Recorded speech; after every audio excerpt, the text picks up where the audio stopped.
Welcome to the Mobile Home Park Mastery Podcast, where you will learn how to identify, evaluate, negotiate, perform due diligence on, finance, turn around, and operate mobile home parks. And now, here is your host, the fifth largest mobile home park owner in the United States, Frank Rolfe. There's an old saying that a rose by any other name would still smell as sweet. But does that extend to trailers? This is Frank Rolfe, the Mobile Home Park Mastery podcast series. We're going to be talking about the name game, all the various names that people use for our industry. We're always in search of some kind of new label, some kind of new identity. Recently, I was going through some papers and I found the 2015 edition of the Journal of Manufactured Housing. This was a very popular magazine back in the day, ceased publication years ago. And the big article in that issue of the journal was regarding what was the right name for our industry. People were very upset back in that era by what you called a mobile home park. In fact, using the word mobile home park would get you nothing but snarky comments and stares from people.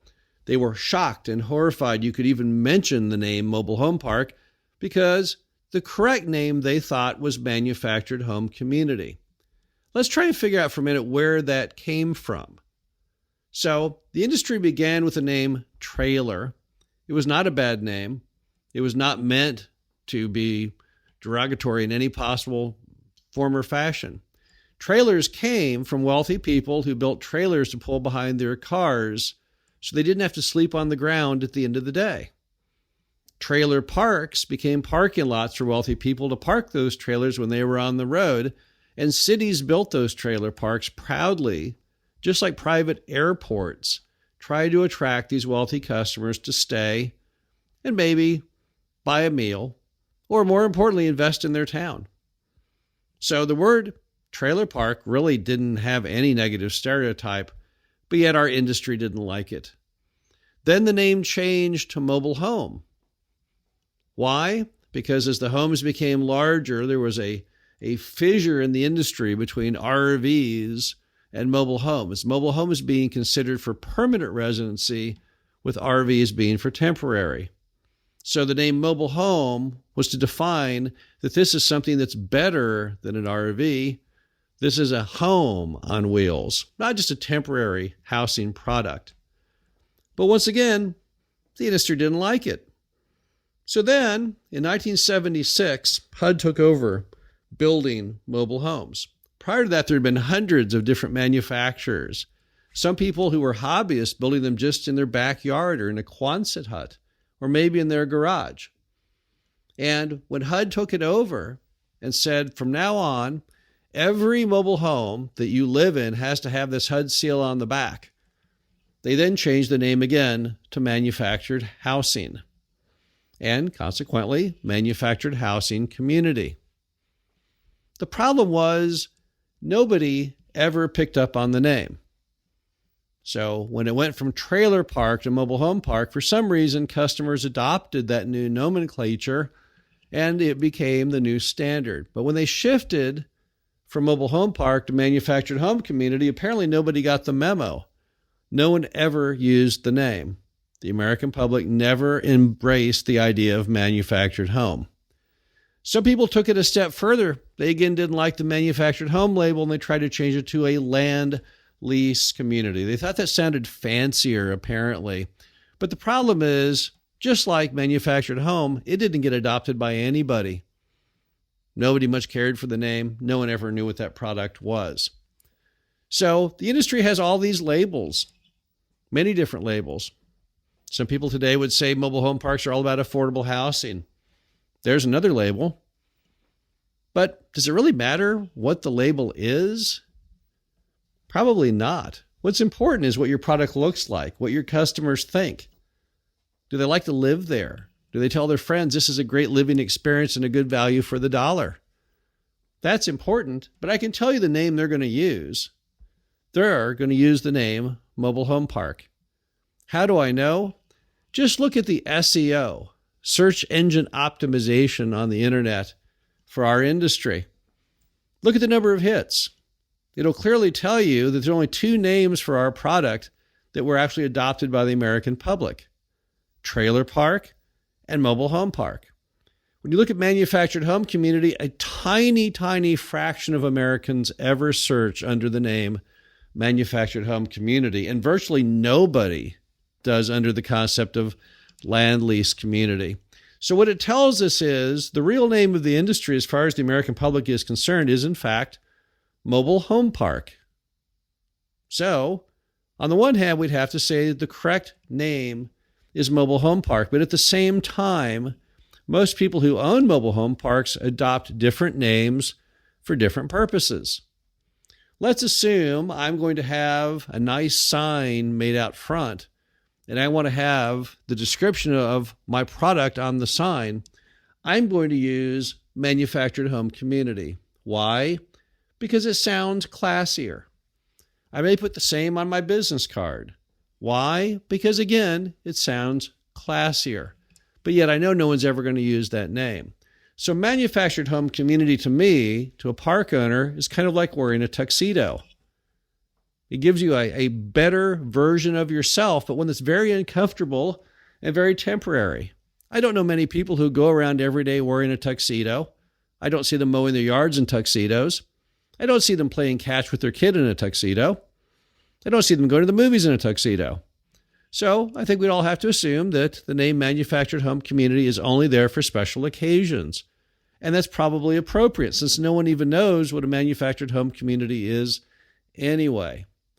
But when you're out there talking to customers, running ads, selling homes, renting homes, it's all about mobile home park because that's the name that everyone has adopted.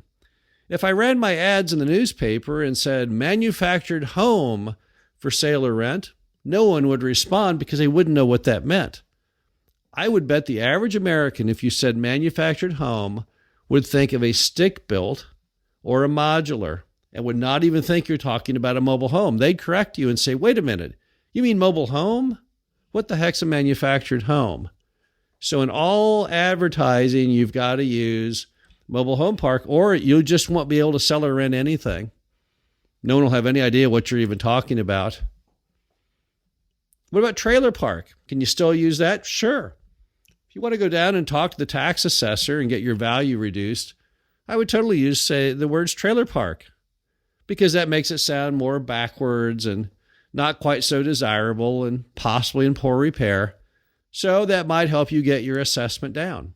In fact, take some really bad pictures of your park, find the worst looking house in the entire property, and take a photo of that same house from 9 different positions. Go to your tax assessor on the unofficial day where you can lower values without actually appealing them, and go in there talking about your trailer park with those photos, and yeah, you'll get your value down. Not a ton, but some, because kind of depresses the person you talk to.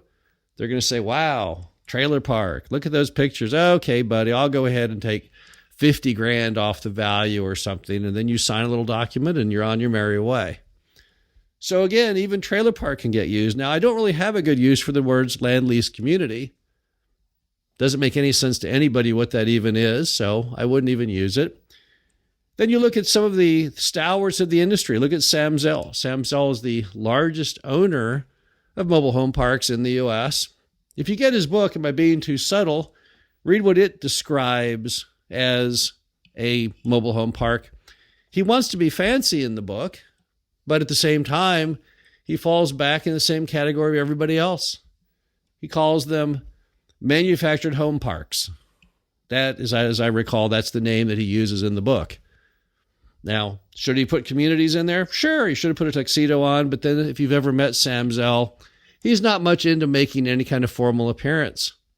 So he chose the verbiage that he apparently uses himself, and he probably fancied it up a bit with the word manufactured home on the front end, but you get the idea. The bottom line is that nobody in the industry really uses the name manufactured home community except in very unique formal occasions. Now, why was it such a big deal in 2015? I once gave a speech where I referred to the industry as mobile home parks, and I was chastised by almost everybody there. This was at an MHI event years ago, about 5 years ago, and people were just appalled by it. Today, nobody cares at all.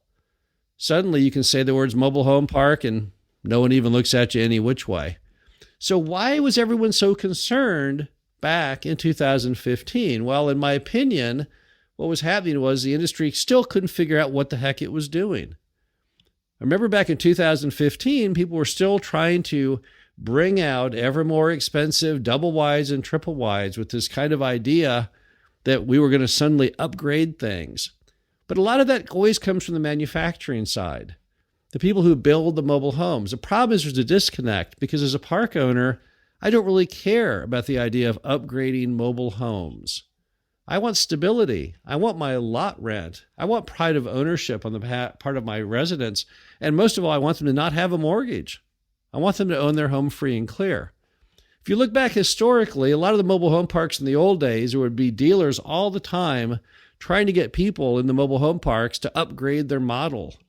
Just like a car. Trade in your car or get the new one. So they were always trying to press to have the new thing, the new hot thing. Try to get some degree of FOMO going out. The people want to keep up with the Joneses and get an all-new home and burden themselves with a all-new mortgage. Simply not the case. So I think a lot of the pressure back in 2015 came from people from more of a manufacturing side who thought if they could just keep trying to elevate the product, they could come up with something they could sell for even more money. Of course, we all know what's happened since then. Most of all the mobile home manufacturing, probably at least half of it, is all park owners trying to fill vacant lots. It's not the actual end user. It's not the customer. And the park owners, because they're not trying to put on airs, they define the product as their customers define it. That's his mobile home park. So I'm really happy how things have evolved over time. 2015, we were all so caught up in the name, and oh my gosh, it was such a big deal if you didn't use the fancy name. Whereas today, everyone has kind of forgotten about the whole idea of putting on airs, putting on the tuxedo. Now we're all back happily to the product as our customers know it, mobile home park. This is Frank Rolfe, the Mobile Home Park Mastery Podcast. Hope you enjoyed this. Talk to you again soon. Thank you for listening to the Mobile Home Park Mastery Podcast. Be sure to visit us at mhpmastery.com to subscribe to the show, read our show transcriptions, and access all of our great information on mobile home park investing.